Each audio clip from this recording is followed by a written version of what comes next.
आज के इस मंच से ऐसी बहुत सारी महत्वपूर्ण बातें चाहे राजनीतिक या सामाजिक जीवन से जुड़ी हों जो निकलकर सामने आएंगी। बसंत गोयल जी, एक बार फिर से मैं आपका स्वागत करती हूं। पहला सवाल, क्योंकि आजकल हम सबसे बड़ी बात, जी मैं माइक आपके पास। आजकल हम एक चीज देखते हैं कि एक ऐसी बीमारी है और वो बीमारी बहुत डरावनी, कैंसर जैसी बीमारी। हम ये देखते हैं कि कैंसर से एक बड़ा वर्ग पीड़ित आज की तारीख में नजर आता है और सबसे बड़ी दिक्कत इस बीमारी के साथ यह है कि पता तब चलता है जब ये दूसरी, तीसरी या चौथी स्टेज पर होता है। फिर ऐसे ओल्ड एज लोग जो कीमोथेरेपी को सहन नहीं कर पाते। आपको लगता है कि कोई और पद्धति है जो इस बीमारी का इलाज दे सकती है, आयुर्वेदिक या कोई और पद्धति, जिससे कैंसर की बीमारी से आप जीत पा सकते हैं?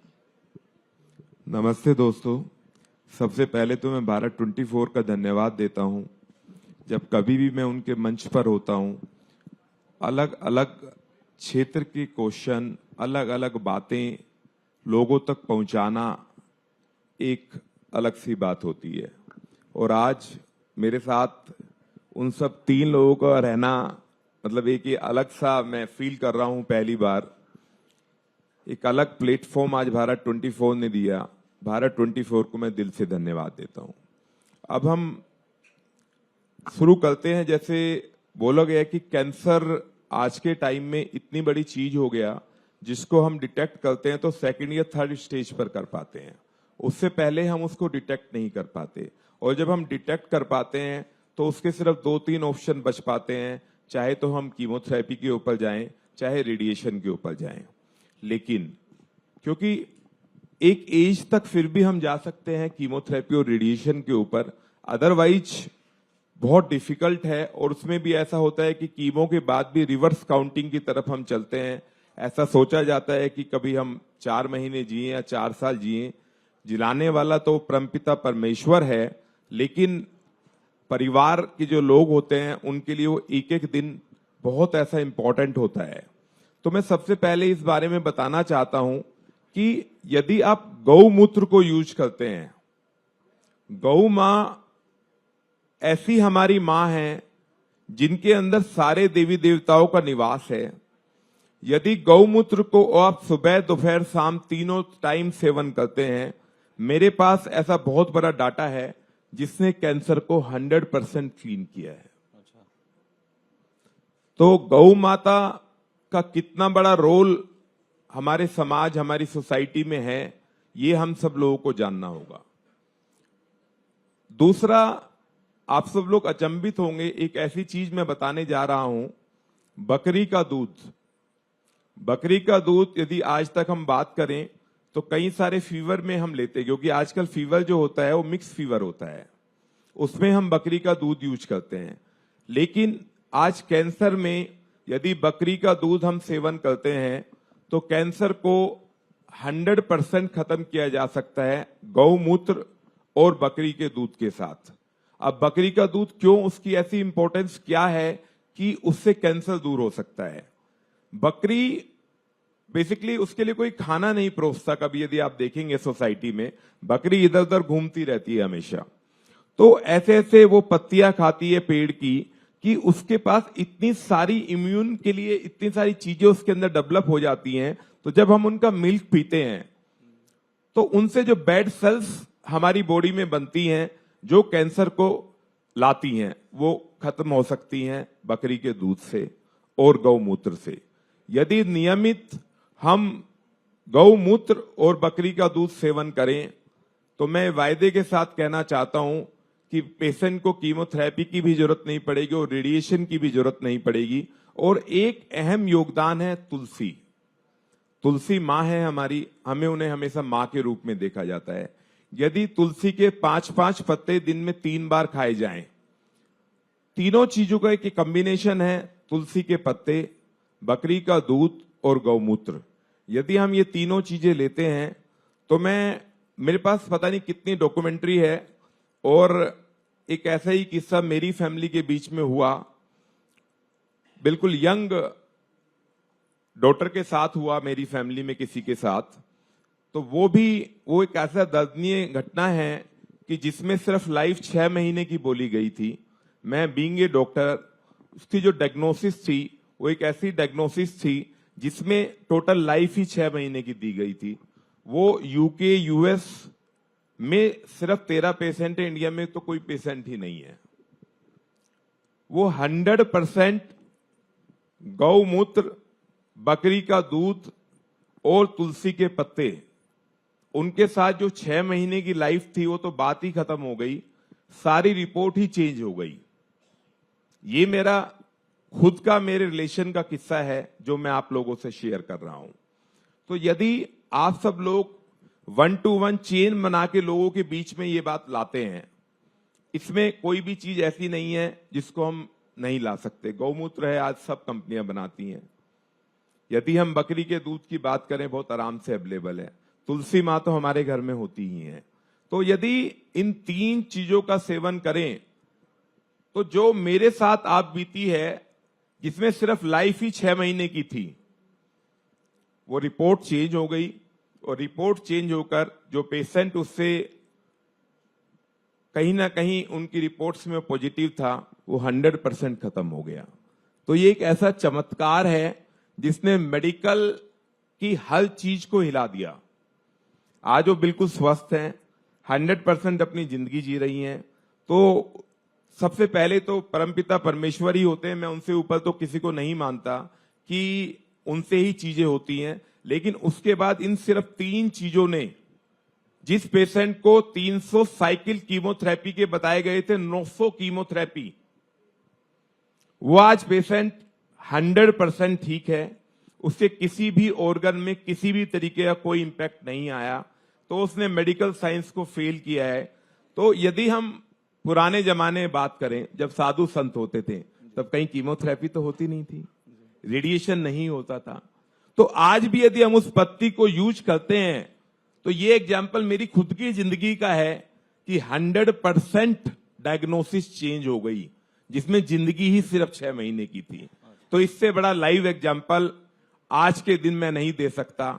तो मैं भारत 24 के माध्यम से ये बात कहना चाहता हूं कि जो आपके नियर डियर हैं, उन सब लोगों को आप ये मैसेज कहीं ना कहीं से कन्वे करें कि यदि वो इन 3 चीजों का यूज करेंगे, 100% कैंसर खत्म हो जाएगा।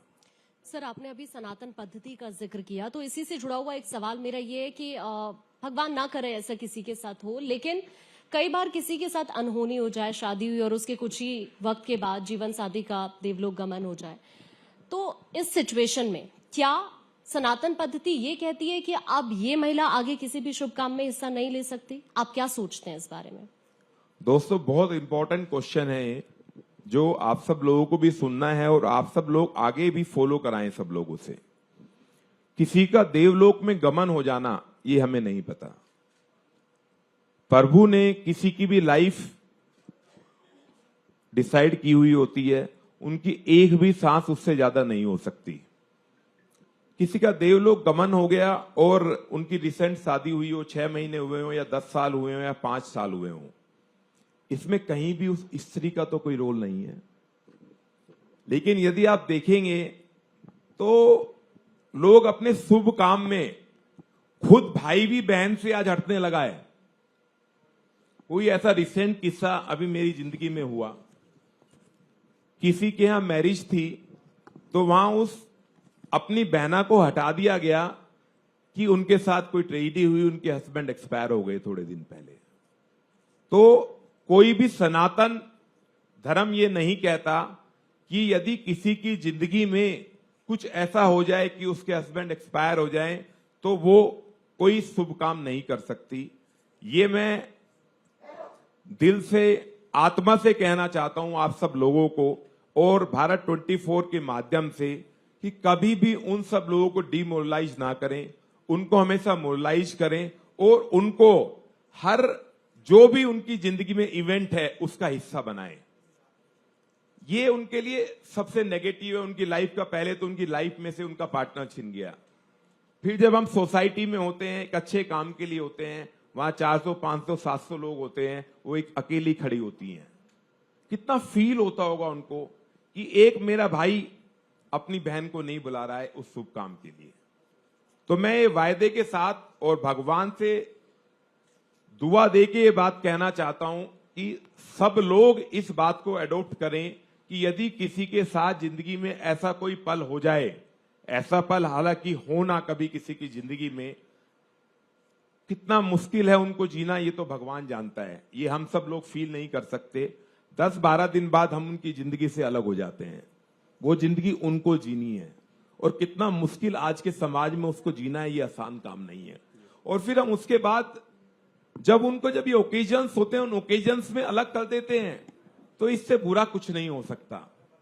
तो मैं ये बात भारत 24 के माध्यम से यहां जो सब लोग हमारे साथ बैठे हुए हैं, मेरे दोस्त, उन सबको भी कहना चाहता हूं कि यदि किसी फैमिली में ऐसा कुछ हो रहा हो तो आप उनको मोबिलाइज करें, उनको बताएं कि भारतीय संस्कृति सनातन ये कभी नहीं कहता कि यदि लाइफ में किसी के साथ कोई इस तरीके की मिसहैप हुई हो तो वो किसी भी शुभ काम में शामिल नहीं होंगे। वो 1000% उस शुभ काम में शामिल होना चाहिए, उनको शामिल किया जाना चाहिए। उनको ये फील आनी चाहिए कि यदि आज मेरी लाइफ में से मेरा पार्टनर चला गया तो ऐसा नहीं कि संसार में से मैं सब लोग चले गए। उनके भाई को, उनकी फैमिली को, उनके रिलेटिव्स को सबसे पहले उनको आगे रखना चाहिए इन शुभ काम के। बहुत अच्छी बात कही सर आपने। सर एक सवाल ये भी है कि हम दिल्ली में बैठे हुए हैं, दिल्ली एनसीआर में लगातार प्रदूषण बढ़ रहा है, एक्यूआई लेवल लगातार अपने चरम पर पहुंच गया है, लोग बीमार पड़ रहे हैं। अब एक्यूआई लेवल को कैसे ठीक किया जाए, इस बारे में आप क्या कहेंगे? देखो, सबसे पहले तो मैं कहना चाहता हूं कि पिछले जो 10-12 साल बीते हैं उसने दिल्ली को बहुत पीछे कर दिया है। सिर्फ बात हुई तो स्ट्रीम कास्टिज्म की हुई, बड़े बड़े जो वायदे थे वो वायदे सब, कोई वायदा उसमें से पूरा नहीं हुआ। किसी भी वायदे की आप बात कर लें यदि 10-12 सालों में, उसमें से सिंगल वायदा भी पूरा नहीं हुआ। सिर्फ माइक पर कहने के लिए और बोलने के लिए वो सब बातें होती हैं, लेकिन उनको यदि प्रैक्टिकली देखा जाए तो कुछ नहीं हुआ। आज के टाइम पे यदि हम बात करें, पिछले 7 दिनों से एक्यूआई लेवल इतना जबरदस्त तरीके से बढ़ गया है कि जो एस्थमेटिक पेशेंट है, प्रेग्नेंट वुमेन है, उनको ये इंस्ट्रक्शन दी गई कि वो दिल्ली में ना रहें, वो ऐसी जगह रहें जहां एक्यूआई लेवल 100 से भी नीचे हो, 80-90 हो। इसके पीछे सबसे पहले मूलतः रीजन तो ये है कि पिछली सरकारों ने कुछ नहीं किया। आप यदि पराली की बात करें, अभी पंजाब में आम आदमी पार्टी की गवर्नमेंट है, यदि वो वहां पे कंट्रोल कर लें पराली के ऊपर तो उसका इंपैक्ट दिल्ली और एनसीआर में नहीं आएगा, लेकिन कोई कंट्रोल नहीं होता क्योंकि उनकी तो कसम कस है कि यदि भारतीय जनता पार्टी आज दिल्ली में है तो वो उनके काये को कैसे रोका जाए वो कोई काम ना कर पाए। लेकिन वो कभी उन्होंने ये दिल से नहीं सोचा कि यदि एक्यूआई लेवल पार्टी के लिए नहीं है, वो मनुष्य के लिए है, हम सब लोगों के लिए है। यदि आज हम सब लोगों में से कोई बीमार होता है तो वो उन सब लोगों के लिए होता है। तो मैं ये दिल से प्रार्थना भी करता हूं कि कोई भी पार्टी इस एक्यूआई के ऊपर या कोई भी चीज जो विश्व में भारत देश का नाम कहीं ना कहीं इतिहास में लिखवा सकती है, उसके लिए आपस में कोई कंट्रोवर्सी नहीं होनी चाहिए। सबसे पहला रोल तो इसमें पराली का आता है। पराली जो पंजाब में इतनी बुरी तरह फूकी जाती है उसको 100% बंद कर देना चाहिए। सेकंड, यदि मैं बात करूं, अभी मैं माननीय रेखा गुप्ता जी मेरी बहन ही है, वो रेगुलर काम कर रही हैं, उनके साथ बहुत सारे लोग जो इसके ऊपर काम कर सकते हैं वो काम कर रहे हैं। सेंट्रल अपने लेवल पे काम कर रहा है, लेकिन किसी भी चीज को खत्म करने में समय लगता है, अभी समय लगेगा। लेकिन जैसे ग्रैफ 4, अभी यदि मैं संडे की बात करूं तो उस दिन सुपर ग्रैफ 4 लगा हुआ था। उस दिन ना डीजल की गाड़ी अलाउड थी ना पेट्रोल की गाड़ी अलाउड थी। उस दिन अलाउड थी तो सीएनजी, हाइब्रिड और एवी, जो बेसिकली इलेक्ट्रिक कार्स हैं, वो अलाउड थी। तो यदि हम सब लोग, ये काम सिर्फ सीएम का नहीं है या सेंट्रल गवर्नमेंट का काम नहीं, ये हम लोगों का भी काम है। हम लोगों को भी ये ध्यान देना होगा, इस बात को सोचना होगा कि एक्यूआई लेवल को हम किस तरह कम कर सकते हैं। सबसे पहली बात, कंस्ट्रक्शन जो है, कंस्ट्रक्शन को उस टाइम में 100% बंद कर देना चाहिए। इसके ऊपर गवर्नमेंट पूरा काम करती है, लेकिन लोग आज भी छुप छुप के मटेरियल को अंदर डलवा लेते हैं। चलो, किसी से मेरी तो जान पहचान है, मैं कंस्ट्रक्शन करा लेता हूं। कंस्ट्रक्शन 100% रेस्ट्रिक्ट हो जानी चाहिए इस माहौल में। और माहौल भी कितने दिनों का होता है? 3 से 4 महीने का होता है। यदि हम बात करें दीपावली से थोड़ा पहले शुरू होता है और अभी अगले 1 महीने तक और आप समझिए। लेकिन लोगों के लिए ये कितना खतरनाक है ये हम सब लोगों को समझना होगा। ये नहीं है कि समाज में सिर्फ यदि आज सीएम की कुर्सी किसी को दे दी गई तो उनका ही दायित्व तो बनता है कि वो सिर्फ दिल्ली को संवारें। ऐसा नहीं है। हम सब लोगों की जिम्मेदारी है कि हम सब लोग खुद से खुद आगे बढ़ें, कंट्री फर्स्ट की भावना अपने अंदर लेकर आए। और कंस्ट्रक्शन, मैंने एक बात कही जो बहुत इंपॉर्टेंट है, उसको 100% रोक देना चाहिए। आज मेट्रो की कनेक्टिविटी सब जगह है। यदि हम अपने वाहन को कम से कम यूज करें इस ड्यूरेशन में तो हम पोल्यूशन को कंट्रोल कर सकते हैं। तो मैं सब लोगों से भारत 24 के माध्यम से गुहार लगाना चाहता हूं कि सिर्फ AQI को मेंटेन करने की जिम्मेदारी सिर्फ दिल्ली गवर्नमेंट या सेंट्रल गवर्नमेंट की नहीं है, ये हर व्यक्ति की भी है। और हर व्यक्ति को इसके ऊपर सोचना होगा और खुद से खुद पहल करनी होगी। जब हम खुद से खुद पहल करते हैं, मैं ये वायदा करके कहता हूं कि हमारा दिल्ली और NCR का AQI लेवल 100 से 150 रहेगा। लेकिन पहल हम सबको जरूर करनी होगी। बिल्कुल, आपने जन भागीदारी की बात की, वो बहुत महत्वपूर्ण है और प्रधानमंत्री जी भी उस जन भागीदारी का जिक्र करते हैं। ये संदेश दूर दूर तक जाना चाहिए। एक और समस्या है, उसके समाधान पर आपका दृष्टिकोण बसंत गोयल जी मैं समझना चाहती हूँ, क्योंकि हमने देखा है कि हमारा सामाजिक ढांचा लगातार बदल रहा है, रिश्तों में बदलाव होते, हमने जो रिश्ते हैं वो बहुत सेंसिटिव होते जा रहे हैं और घरेलू हिंसा के केसेस या डिवोर्स के केसेस बीते 10 से 15 सालों में बहुत बड़े, ऑन एन एवरेज में अगर कहूं तो 70 से 80 केसेस देखने को मिलते हैं। कैसे इस सामाजिक ढांचे को रिश्तों के लिहाज से बेहतर किया जा सकता है? ये बहुत अच्छा क्वेश्चन पूछा गया दोस्तों। आज के समय में जब हम मैरिज करते हैं तो मैरिज वाले दिन तो कोई 10 करोड़ रुपए लगाता है, कोई 20 करोड़ रुपया लगाता है। एक दिन का 24 घंटे का वो इवेंट होता है। पोस्ट इवेंट यदि हम लाइफ की बात करते हैं तो आज पार्टनर्स में आपस में ईगो लेवल इतना ज्यादा बढ़ गया है कि उनकी छोटी छोटी बातों पे आर्ग्यूमेंट शुरू होती हैं और वो धीरे धीरे कोर्ट तक पहुंच जाती हैं। आज यदि आप पूरे इंडिया की कोर्ट में बात करें तो पूरे दिन में यदि 80 केस लगते हैं तो 80 केस में से 50 केस सिर्फ घर से संबंधित, सामाजिक रिश्तों से संबंधित होते हैं। यदि पहले हम कभी बात करें तो कभी ये सब जो जितनी ये बातें कभी नहीं होती थी। क्यों नहीं होती थी? उसके पीछे बहुत सारी बातें हैं। आज यदि हम रिश्तों की बात करते हैं तो रिश्ते हम कहीं ना कहीं किसी ना किसी के थ्रू कर लेते हैं। मीडिएशन जब लोगों का होता था तो वो उस टाइम में होता था कि कोई ना कोई कद्दावर आदमी होता था जिसकी बात सुनी जाती थी। यदि यहां पर मेरे बहुत सारे मित्र बैठे हैं, वो सब लोग, जिसमें से एक एग्जाम्पल कमल शर्मा जी बैठे हुए हैं यहाँ, मनोज सिंघल जी यहां पर बैठे हुए हैं, इन्होंने ना जाने कितनी शादियों को मीडिएट किया है। तो उनके अंदर एक शर्म होती थी, एक कहीं ना कहीं उनके दिल में होता था कि यदि हमसे कुछ गलत होगा तो वो हमें क्या कहेंगे। तो आज जब रिश्ते होते हैं तो रिश्ते साइड से होते हैं। आज कोई बीच में मीडिएट करने वाला नहीं होता, और यदि मीडिएट करने वाला होता भी है तो उनकी कोई सुनने वाला नहीं होता।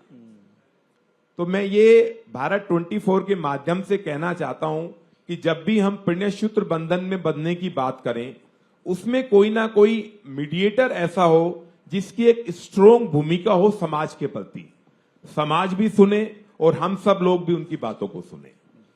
दूसरा एक बहुत महत्वपूर्ण मुद्दा है इस बारे में, जो आप लोगों को हंसी भी आएगी, कि जो फेरे का टाइम होता है, आज हम लोग फोटोग्राफरी के अंदर तो 3 से 4 घंटे लगा देते हैं, हर एंगल पे हमारा फोटोग्राफर होता है, लेकिन फेरे का टाइम किसी को पता ही नहीं होता।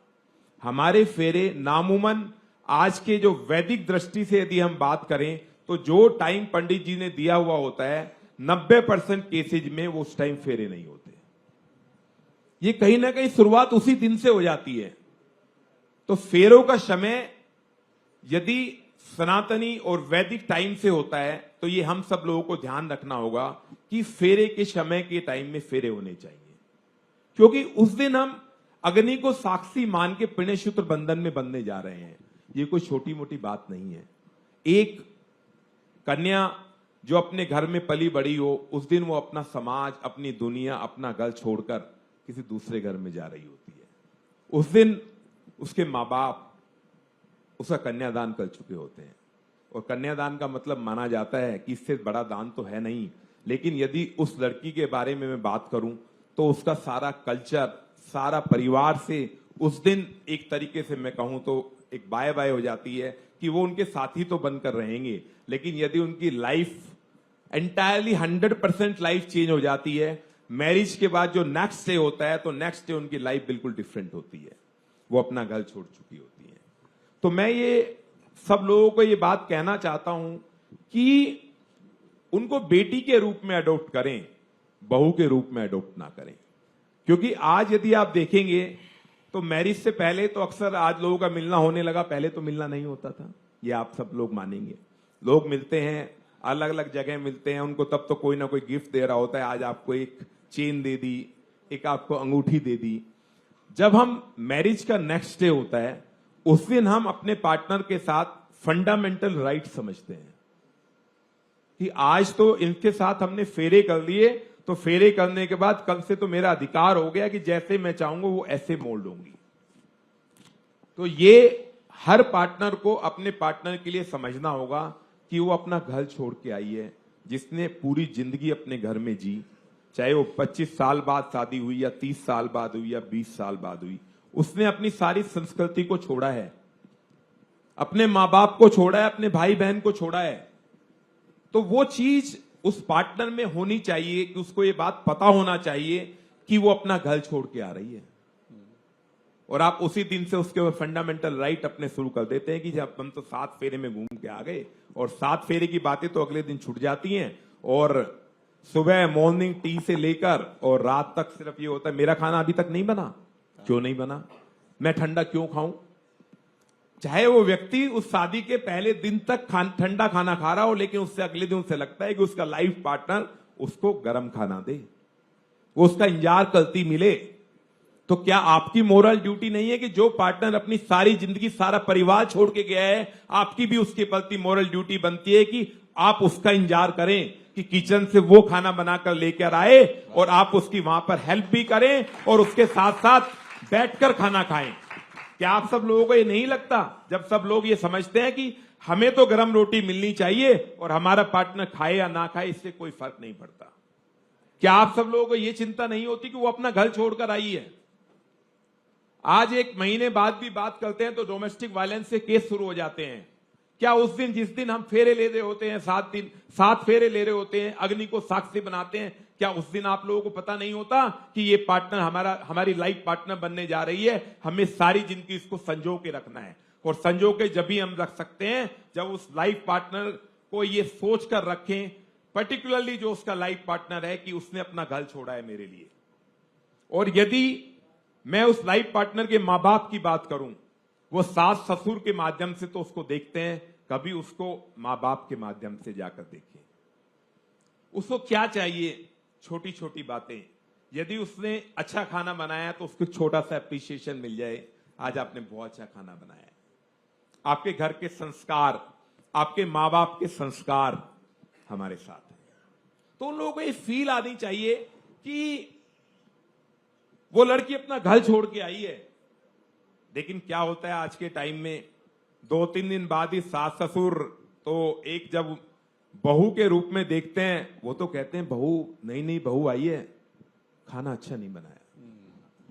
यदि उसने ड्यूरिंग द इवेंट कोई बात कर ली, जरूरी तो नहीं हर व्यक्ति हर चीज का विद्वान होगा, कोई ना कोई छोटी मोटी गलती उससे हो सकती होगी, तो वो जब शादी के 5-7 दिन बाद कुछ ना कुछ सेरेमनी चल रही होती है, जैसे हम लोग मुंह दिखाई की एक बात करते हैं, तो वहां डिस्कशन चल रहा होता है, इसको तो ये आता ही नहीं, इसको तो ये पता ही नहीं, ये तो उस टाइम डांस कर रही थी मैरिज के टाइम पे।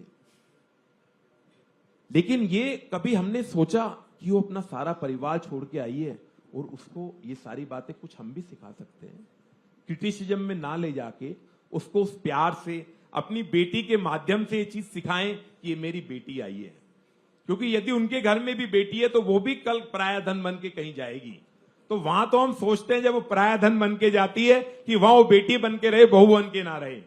और जब वो हमारे घर में यदि कोई बेटी आती है तो हम सोचते हैं ये सिर्फ बहू बन के रहे और इसको जिस तरह हम बोलें 24 घंटे वो अपने हमारे बंधन में रहे।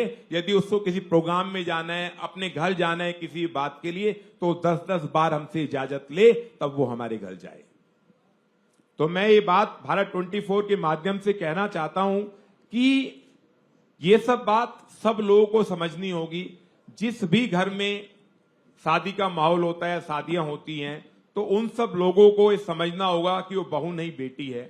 वो एक बेटी उस घर से हमारे घर में आई है। उसको छोटी छोटी बातें यदि कभी कोई गलती भी हो जाए तो उसके लिए उसको माफ कर देना चाहिए। और सनातन भी यही कहता है कि बहू कभी नहीं होती, वो बेटी होती है, तो बेटी को बेटी के रूप में रखें। और मैं वायदा करके कहता हूं कि यदि हम सब लोग इस चीज को फॉलो करेंगे 80% केसेज कोर्ट से खत्म हो जाएंगे। 80% केस कोर्ट से खत्म हो जाएंगे और हम सब लोग जो और केसेज पड़े हैं, जो क्रिमिनल केसेज हैं, जिनको सजा मिलनी है, वो सब खत्म होने चाहिए, ना कि डोमेस्टिक वायलेंस और डाइवर्स के केसेज जो हर कोर्ट में बढ़ते जा रहे हैं। आप एक और एग्जांपल इसमें देखेंगे, किसी के साथ कोई ईगो चल रही है, उसका 2 साल का बच्चा है। 2 साल का बच्चा जब कोर्ट में मां बाप को देखता है, उसको तो कुछ भी नहीं पता होता। कोर्ट कहती है जी मीडिएशन के ड्यूरेशन में आपको 7 दिन बाद बच्चे को इससे मिलाना है। उनका कोर्ट में केस वो 10 साल तक चला या 12 साल तक चला, जब तक वो बच्चा बड़ा हो जाता है। उसे ये नहीं पता होता मेरी मां कौन है, मेरे बाप कौन है, क्योंकि कहीं तो जो प्रॉब्लम आती है वो बाप से आते हैं, कहीं आती है मां से। तो ये चीज बहुत समझने वाली है कि जो नेक्स्ट जनरेशन है, उस नेक्स्ट जनरेशन के लिए कितना डिफिकल्ट होगा कि वो बच्चा अपने आप को डिसाइड ही नहीं कर पा रहा कि वो मां का बच्चा है या अपने पिता का बच्चा है। यदि वो फॉर्म भरने जाता है स्कूल में, तो उसको यही नहीं पता होगा कि वो मां का नाम लिखेंगे या फादर का नाम लिखेंगे। तो ये मैं जरूर कहना चाहूंगा कि सब लोग अपनी ईगो को, जो आज लोगों के बीच में आ गई है, उसको 100% खत्म कर दें। ईगो को खत्म करके बेटी को बेटी के रूप में अपनाएं और लाइफ पार्टनर को लाइफ पार्टनर के रूप में अपनाएं। और कहीं ना कहीं समाज, जब हम कभी रिश्ता पक्का होने की बात करते हैं, तो समाज में कोई ना कोई प्रतिष्ठित ऐसा आदमी आपके बीच में होना चाहिए जो इन सब चीजों को देखे। छोटी मोटी गलती हो जाए तो आपस में मतलब मीडिएट नींव मुझे लगता है कि मजबूत होनी चाहिए। और आपने चूंकि शुरुआत में अधिकारों का जिक्र किया, तो अधिकारों के साथ जिम्मेदारियां भी एक रिश्ते में दो तरफा, दोनों तरफ से होनी चाहिए। कांक्षा, बिल्कुल, कुछ और विषय पर भी अब आगे आपसे बात करते हैं, क्योंकि आप हमेशा से आपका एक सपना रहा है गौ माता को लेकर। आप चाहते हैं कि राष्ट्र माता का दर्जा दिया जाना चाहिए और अक्सर आप इस मुद्दे को अलग अलग मंचों से उठाते भी रहे हैं। आप कई गौशालाओं का भी संचालन कर रहे हैं, लेकिन आपको लगता है कि भविष्य में ऐसा होगा, राष्ट्र माता का दर्जा मिलेगा? देखो, सच बात तो ये है कि गौ मां को राष्ट्रीय मां 100% बनाना चाहिए। और ये जो आज का समय है, इससे अच्छा समय हमारी जिंदगी में नहीं आ सकता। गौ मां को राष्ट्रीय मां क्यों नहीं बनाना चाहिए? जिस गौ मां से, जिसके साथ सारी देवी देवताओं का निवास उनके अंदर है, गौ माता के गौमूत्र से हम कैंसर को ठीक कर सकते हैं। आज यदि हम मिल्क की बात करें, तो मिल्क बच्चे को हम देते हैं, तो यदि बाहर के डब्बे का, यदि आप लोग नैन और ये सब डब्बे जब हॉस्पिटल्स में लेके जाते हैं, उसके बाद जब सबसे पहले किसी मिल्क की स्टार्ट होती है तो मदर फीड की होती है, और मदर फीड के बाद यदि बात करते हैं तो सिर्फ गाय के दूध की बात होती है। तो मैंने इसके लिए बहुत सारी ड्राइव्स अलग अलग चलाई हैं। यदि मैं बात करूं, 1956 में एक वाकया हुआ कि जिसमें बहुत सारे साधु संत पार्लियामेंट के बाहर गए, जिन्होंने कहा गौ मां को राष्ट्रीय मां बनाना चाहिए। उस टाइम उनको गोलियों से भून दिया गया।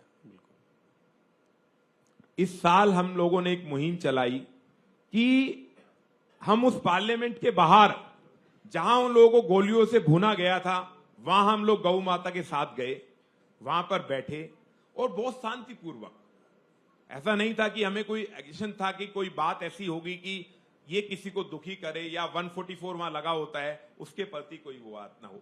ऐसा बिल्कुल नहीं हुआ। हमने शांतिपूर्वक लोगों को एक मैसेज दिया कि यदि 1956 में वो सब लोगों ने बलिदान दिया है, तो हम सब लोगों को भी इस टॉपिक को लेकर आगे बढ़ना होगा और गौ मां को राष्ट्रीय मां बनाना होगा। जैसे उसकी दूसरी ड्राइव है कि मैं गौ धन से पेंटिंग बनवाता हूं, और आज प्रेसिडेंट साहिबा से लेकर कोई कैबिनेट मिनिस्टर, कोई सामाजिक आदमी ऐसा नहीं है जिसको मैंने वो गौ धन से बनी हुई पेंटिंग ना दी। जब उनके ऑफिस में वो लगती है, अभी हाल ही में मुझे योगी जी से मिलना हुआ, महाराज जी से जब मिलना हुआ तो महाराज जी ने एक स्पेशल बात मुझे कही कि इससे अच्छी पेंटिंग मेरी लाइफ में नहीं हो सकती, और उन्होंने एसपी जी को तभी इंस्ट्रक्ट किया कि ये पेंटिंग मेरे ऑफिस में सबसे पहले लगाई जाए। तो ये कोई छोटी मोटी बात नहीं है कि गौधन की बनी हुई पेंटिंग, विजन क्या है कि जब वो उसे देखें तो उन्हें ध्यान आता है कि ये गौधन से बनी पेंटिंग है। तो इस बात को पूरा करने के लिए कि गौ मां को राष्ट्रीय मां बनाना है, ये सिर्फ ना मैं कर सकता, ना ओनली भारत 24 कर सकता, ना राजनीति कर सकती और ना संत कर सकते। हम सब लोगों को एक साथ मिलकर इस ड्राइव को चलाना होगा। आज जितने संत हैं वो ऑलरेडी हर प्लेटफॉर्म पे ये कहते हैं कि गौ मां को राष्ट्रीय मां बनाना है। यदि हम राजनीतिक बात करें, मेजर ऑफ द पॉलिटिशियंस जो कंट्रोवर्सी में नहीं रहते वो कहते हैं कि गौ मां को राष्ट्रीय मां बनाना है। लेकिन हमारी समाज की भी एक ड्यूटी है कि समाज को भी गौ मां के प्रति कुछ ना कुछ सोचना होगा। सुबह यदि हम बात करें 15 मिनट लगती है, 15 मिनट गौशाला चले जाएं, गौ माता के साथ खेलकर तो देखो, आपको फील होगा आपका पूरा दिन कैसा बीतेगा आज का। आज हमारी जिंदगी में स्ट्रेस के अलावा कुछ नहीं है। आज जो बच्चा 10 साल का वो भी कहता है मुझे भी स्ट्रेस है, जो 70 साल का व्यक्ति है वो भी कहता है मुझे स्ट्रेस है। आप सुबह सुबह अपनी जिंदगी की शुरुआत मंदिर और गौशाला से करें तो आपको एक अलग फील आएगी, आपको ऐसा महसूस होगा कि हमारा दिन आज कुछ अलग बीतेगा। तो ये छोटी छोटी बातें जो हम लोगों को करनी होंगी। गौ माता को सुबह आप चारा ले जाएं छोटा सा, 2 रोटी बनवा के ले जाएं और 10 मिनट लगती हैं। उस 10 मिनट में आप गौ माता के साथ खेल कर देखिए, आपको एक अलग फील आएगी कि गौ माता हमें क्या देती है। तो मैं भारत 24 के माध्यम से बात कहना चाहता हूं कि मेरी तो जिंदगी इस बात के लिए समर्पित है और समर्पित रहेगी जब तक मेरी लास्ट सांस है कि गौ मां को राष्ट्रीय मां बनाना है, बनाना है, बनाना है, और मैं बनाकर छोड़ूंगा। पर आप सब लोगों का साथ मुझे जरूर होगा। आपके साथ के बिना ये सपना पूरा नहीं हो सकता। सिर्फ सोचे कि डॉक्टर बसंत गोयल ये मुहिम चलाएं और पूरा हो जाए, नहीं, इम्पॉसिबल है। हर व्यक्ति को, समाज के हर व्यक्ति को इस बात के साथ जुड़ना होगा।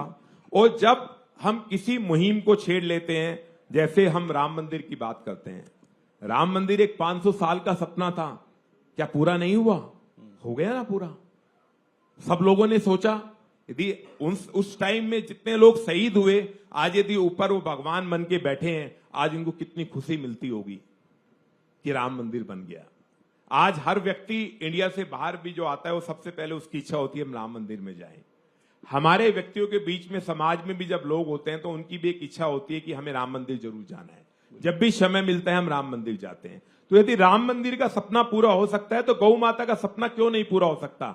100% गौ माता का सपना पूरा हो सकता है। गौ मां को राष्ट्रीय मां बनाया जा सकता है। देखिए सर, संकल्प से सिद्धि मिलती है। और थोड़ा सियासत की बात कर लेते हैं। अभी बिहार में चुनाव हुआ, बीजेपी ने प्रचंड जीत दर्ज की। अब बिहार से एक युवा नितिन नवीन जी को पार्टी ने अपना राष्ट्रीय कार्यकारी अध्यक्ष बनाया है, तो बीजेपी की दिशा में काम करे, उनका विजन क्या है, आपको क्या लगता है? देखो, सबसे पहले तो मैं अभी जो पार्टी अध्यक्ष बने हैं उनको दिल से मुबारकबाद देता हूं। दूसरा, इससे पता चलता है कि भारतीय जनता पार्टी है क्या। यहां पर बैठे हुए लोग, कोई सोच सकता है कि वो नेशनल प्रेसिडेंट बन जाएंगे। उनको 15 मिनट पहले उनको भी नहीं पता था, 15 मिनट पहले वो किसी के साथ किसी प्रोग्राम में थे जहां वो भी नहीं सोच सकते कि मैं कल मेरी जिंदगी बदल जाएगी और मैं आज विश्व की सबसे बड़ी पार्टी भारतीय जनता पार्टी का नेशनल प्रेसिडेंट बन जाऊंगा। ये कोई छोटी मोटी बात नहीं है। मीडिया में पता नहीं कितने नाम चल रहे थे, वो सब नाम हट गए और एक नया नाम आ गया और जिसको नेशनल प्रेसिडेंट की भूमिका दे दी गई। क्यों दे दी गई? यहां पर असमानता नहीं होती। भारतीय जनता पार्टी का विजन बिल्कुल क्रिस्टल क्लियर है, उनका मैंडेट बिल्कुल क्रिस्टल क्लियर है कि हमें देश को आगे लेके जाना है, देश को विश्व गुरु बनाना है और विकसित भारत 2047 का जो सपना है वो सपना पूरा करना है। तो हमें जितने युवा लोग हैं उन सबको आगे लाना है। जब हम यंगस्टर्स को आगे लेकर आते हैं तो वो यंगस्टर्स भी समझते हैं कि हम भी कुछ यदि करें तो हम भी कुछ देश के प्रति कर सकते हैं। और कभी ऐसा ना हो कि भारतीय जनता पार्टी हमें भी अडॉप्ट कर ले। तो उनके अंदर कहीं ना कहीं देश के प्रति भावना आती है, राष्ट्र के प्रति जब हमारी भावनाएं जागती हैं। और मैं जरूरी नहीं समझता कि कोई आदमी राजनीति में जाकर ही कुछ कर पाएगा। वो इंडिपेंडेंट लेवल पर कुछ ना कुछ रोज करे, चाहे 10 से 15 मिनट समाज को दें, पर समाज को जरूर दें। जब हम ये समय समाज को देते हैं तो समाज को देने के बाद ये सब चेंजेस आते हैं, ये चेन बनती चली जाती है लोगों के बीच में। तो भारतीय जनता पार्टी, मैंने जो इससे पहले जिक्र किया था कि इससे अच्छा कोई समय नहीं है, तो वो समय, इसी समय की मैं बात कर रहा था कि भारतीय जनता पार्टी की बिहार में कोई सोच सकता था कि इतना बड़ा मैंडेट भारतीय जनता पार्टी लेकर आएगी? क्या आप सब लोग समझते हैं वो कैसे हुआ है? कोई सर्वे भी नहीं कहता था कि भारतीय जनता पार्टी इतना बड़ा मैंडेट लेके आएगी बिहार में। बिहार में इस चुनाव से पहले यदि होता था तो कास्टिज्म होता था कि यादव हैं तो यादव को ही वोट देंगे। वो पहली बार ऐसा हुआ है कि उन लोगों ने कास्टिज्म छोड़ा है और कंट्री फर्स्ट की भावना अपने अंदर लेकर आए हैं। और मैं वायदे के साथ कहना चाहता हूं, उस दिन भारतीय जनता पार्टी के स्पोक पर्सन ने ये बात बोली थी कि आज हमने बिहार को जीता, आगे बंगाल की बारी है। तो मैं आज भारत 24 के माध्यम से बात कहना चाहता हूं, यदि हम सब लोग कास्टिज्म को छोड़ दें और इंडिया फर्स्ट की भावना, कंट्री फर्स्ट की भावना अपने अंदर लेकर आए, 100% हम बंगाल को भी जीत कर लेकर आएंगे और भारतीय जनता पार्टी को शीर्ष जगह पहुंचाएंगे। और उन भारतीय जनता पार्टी का मैं कोई प्रचारक नहीं हूं, लेकिन भारतीय जनता पार्टी का जो काम करने का तरीका है, पिछले यदि आप 80-90 सालों में देखें, उन सालों को कंपेयर करें और आज को कंपेयर करें, तो आपको पता चल जाएगा कि कितना बड़ा ड्रास्टिक चेंज। यदि हम इंफ्रा के बारे में बात करें, नितिन गडकरी जी के बारे में बात करें, तो मुझे लगता है यदि वो 4 घंटे सोते हैं तो 4 घंटे उनके सपनों में भी रोड ही आती होगी। यदि अटल साहब आज ऊपर हैं, उनकी जो योजनाएं थी वो योजनाएं आज 100% इंप्लीमेंट हो रही हैं। तो भारतीय जनता पार्टी ने यदि 30 साल पहले मैंडेट में वो थी या नहीं थी, यदि कोई बात कही है तो आज वो बात पूरी हो रही है। यदि वो उनका इलेक्शन का कोई एजेंडा होता है, अब कहीं भी किसी भी स्टेट का एजेंडा उठा के देख लीजिए, और सब पार्टी एजेंडा देती है, वो कहती है समय लगेगा बदलने में। भारतीय जनता पार्टी को कोई समय नहीं लगता, उनका क्लियर कट मैंडेट होता है कि जो एजेंडा में दिया है वो 100% पूरा होगा। तो मैं ऐसी भारतीय जनता पार्टी को नमन करता हूं और आप सब लोगों को भी एक बात कहना चाहता हूं भारत 24 के माध्यम से कि व्यक्ति का चुनाव करें, सबसे पहले व्यक्ति को देखेगी, वो व्यक्ति समाज के प्रति क्या कंट्रीब्यूट कर रहा है। यदि आपको लगता है वो व्यक्ति अच्छा है, वो किसी इस अच्छी पार्टी से बिलोंग करता है, तो आप उसको कास्ट करें और उसको आगे लेकर आएं। जब हम अपने किसी प्रतिनिधि को आगे लेकर आते हैं तो वो जरूर कहीं ना कहीं राष्ट्र सेवा के प्रति सोचेगा और कुछ ना कुछ अलग करेगा। आपने क्योंकि बीजेपी के चुनाव और उनके फैसलों का जिक्र किया, तो एक चुनाव आपने भी अपने निजी जीवन में किया है और वो चुनाव है मानवता की मुहिम को लेकर। आपने खंडित मूर्तियों के संरक्षण के लिए एक रथ तैयार किया। उद्देश्य किस तरीके का था, ये ख्याल आपके मन में क्यों आया, इससे किस तरीके का फायदा आपको लगता है देखने को मिलेगा? देखो, मैं तो पहले पूर्णिमा जी से डर गया था कि मैंने तो कोई इलेक्शन फेस नहीं किया। मैं तो बहुत ज्यादा डर गया कि मैंने तो कोई इलेक्शन लड़ाई ही नहीं। लेकिन मुझे लगता है अगर भविष्य में आप ऐसा करेंगे तो कोई बड़ी बात नहीं होगी। मेरा ऐसा कोई विजन नहीं है। मेरा जीने का, जिंदगी का सिर्फ एक ही तरीका है, मानव सेवा, स्वास्थ्य सेवा और गौ सेवा। मेरी आत्मा के रोम रोम में यदि कुछ बसा है तो मानव सेवा, स्वास्थ्य सेवा और गौ सेवा। आज मैं बात करूं तो मैं अराउंड 300 गौशाला को चला रहा हूं पूरे इंडिया में। उनके चारे से लेकर, उनकी बीमारी से लेकर, हर जगह एक व्यवस्था बनाई है, उन सब गौशालाओं को चला रहा हूं। दूसरा, इलेक्शन तो होते रहेंगे, आगे चलती रहेंगी बातें, लेकिन यदि हम लोग एक ये नई ड्राइव शुरू की है खंडित मूर्तियों की। अभी मैंने हाल ही में एक रथ बनाया है, जैसे एक राम मंदिर की जब शुरुआत हुई थी तो एक रथ बना था जब आडवाणी जी ने शुरू किया था। उस एक रथ का पर्पज है वो हर गली गली जाएगा, हर पार्क में जाएगा। जो हम लोग चुपके से पीपल के पेड़ के नीचे खंडित मूर्तियां रख जाते हैं, जब तक वो अच्छी होती हैं तो भगवान होते हैं, और उसके बाद वो एक मूर्ति हो जाती है और पीपल के पेड़ इधर उधर देखते हैं कि कोई इधर उधर हमें देख ना रहा हो, और उसको हम छोड़ जाते हैं। तो हमने एक ऐसा रथ बनाया है जो हर गली में जाएगा, सबसे पहले दिल्ली को कवर करेगा, फिर एनसीआर को कवर करेगा, उन सब खंडित मूर्तियों को लेगा। उन खंडित मूर्तियों से हम अलग अलग चीजें करेंगे। यदि कोई मूर्ति पीतल की है तो उस पीतल की मूर्ति को हम किसी कारीगर को नहीं देंगे। हमारी एक पूरी प्रॉपर टीम है जो उसको 100% संजोएगी, उसमें प्राण प्रतिष्ठा डालेगी मंत्रों के द्वारा, और फिर किसी ना किसी विशेष व्यक्ति को विशेष ओकेजन पे वो मूर्ति दी जाएगी। तो आप सोचो, एक खंडित मूर्ति किसी में प्राण प्रतिष्ठा डालकर किसी के घर में जा रही है, इससे बड़ी बात क्या हो सकती है। दूसरा, जिस मूर्ति को हम लोग दोबारा नहीं कर सकते उसको हम खाद बनाएंगे। तीसरा है कि हम उसको खिलौना बना के बच्चों को देंगे। और चौथा, जिसका कुछ भी नहीं हो पाएगा, हम एक गड्ढा खोदेंगे, उस गड्ढे में मूर्ति को करेंगे और उसके बाद तुलसी मां का एक पेड़ लगा देंगे उसके ऊपर। और ये प्रेरणा बहुत दिनों पुराना एक सपना था जो अब साकार हो रहा है, और लोग भी अवेयर हो रहे हैं कि खंडित मूर्तियों को इस तरीके से हमें नहीं फेंकना है और उनको कहीं ना कहीं संजो के रखना है। तो मैं आप सब लोगों के माध्यम से और भारत 24 के माध्यम से बात कहना चाहता हूं कि किसी भी खंडित मूर्ति को किसी पीपल के पेड़ के पास या इस तरह नहीं रखें। हमारा रथ हर जगह आएगा और वो घर घर से खंडित मूर्तियों को लेकर जाएगा। और बहुत ही अच्छे विचार हैं आपके। इसी तरीके से समाज में आप योगदान देते रहें, आप आगे बढ़ते चलें। भारत 24 आपके साथ है, समाज आपके साथ है। बहुत बहुत शुक्रिया आपका बसंत गोयल जी, आज आप भारत 24 के इस कॉन्क्लेव में शामिल हुए। साथ ही आप सभी का भी बहुत बहुत शुक्रिया। Thank you so much sir. मैं सब लोगों को दिल से शुक्रिया देता हूं कि सब लोगों ने मुझे समय दिया। बस मैं जाते जाते एक ही बात कहना चाहता हूं कि मेरी बातों में से यदि 1%, 2%, 5% भी बातें ग्रास्प करके आप अपनी जिंदगी में अपना लें तो इससे अच्छा पल, इससे अच्छा समय जो आज भारत 24 के साथ मैं हूं नहीं हो सकता। दिल से मैं सिर्फ एक ही बात चाहता हूं कि कोई छोटी छोटी बातें अडॉप्ट कर लो इनमें से, और भारत को कहीं ना कहीं जो विश्व गुरु बनाने का सपना है, विकसित भारत 2047 का जो हमने सपना सोचा है, 100% साकार होगा। धन्यवाद, दिल से धन्यवाद।